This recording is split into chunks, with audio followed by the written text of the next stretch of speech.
1. Hi, and welcome to my third book critique. The first book I chose to focus on is titled Why Mosquitoes Buzz in People's Ears.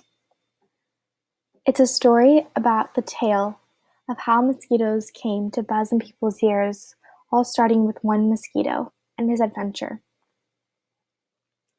Telling stories to each person who would listen, creeping from the leaves into people's ears.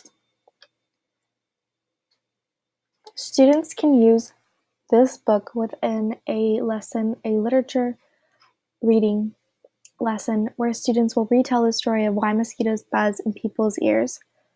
They will use similar themes and styles to create a new tale, similar to the one read. Students will use their own knowledge and creativity to explain why mosquitoes buzz in people's ear. Using the technology Buncee, students can create and write this story here. They can also use Book Creator. Afterwards, they will have the opportunity to share it with their classmates. Students will read and compare other peers' stories to the original story. They will connect the themes and similar details to the one in the original story.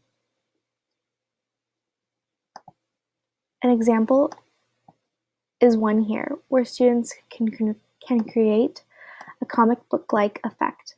They can choose pictures of bees and in the middle include text.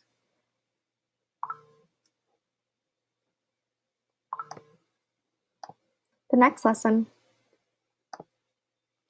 will be focused on science, where students can identify traits in an individual organism that would help it be successful in its environment.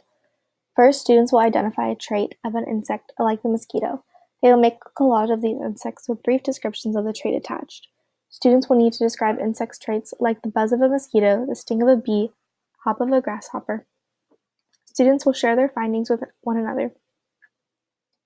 They will create then a separate collage briefly explaining how these insects use their features and why. The next book is titled Because of Winn-Dixie. It is a book about how a young girl's life is changed when she meets a dog in a Winn-Dixie local grocery store. They develop a bond and a friendship that is unexplainable. Next is If a Bus Could Talk, the story of Rosa Parks. It's about a young girl, Marcia, who gets on a bus, and learns all about the tales of Rosa Parks, who would not give up her seat on the bus. At the end of the book, there's a special surprise for Marcia, who might get to meet the famous Rosa Parks. Next is The Stinky Cheese Man and Other Fairly Stupid Tales.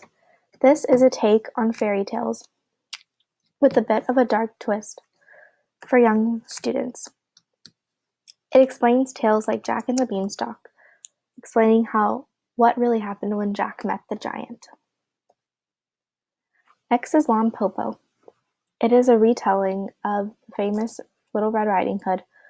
It is a Red Riding Hood story from China. It is a Chinese take on this classic tale about how the children reacted when they realized that their grandmother might not actually be their grandmother, possibly disguised as a wolf. Next, I Will Not Ever Eat a Tomato. This story is about Charlie and Lola. Lola doesn't like to eat her vegetables, but Charlie is insistent on showing her that they can be interesting and exciting, because carrots and ordinary vegetables might not exactly be as they seem at first. Next is One Crazy Summer. Delphine, Vonetta, and Fern are all from California, and it is the sweltering summer of 1968. They live with their dad and their grandmother, but they are off to visit their mother this summer.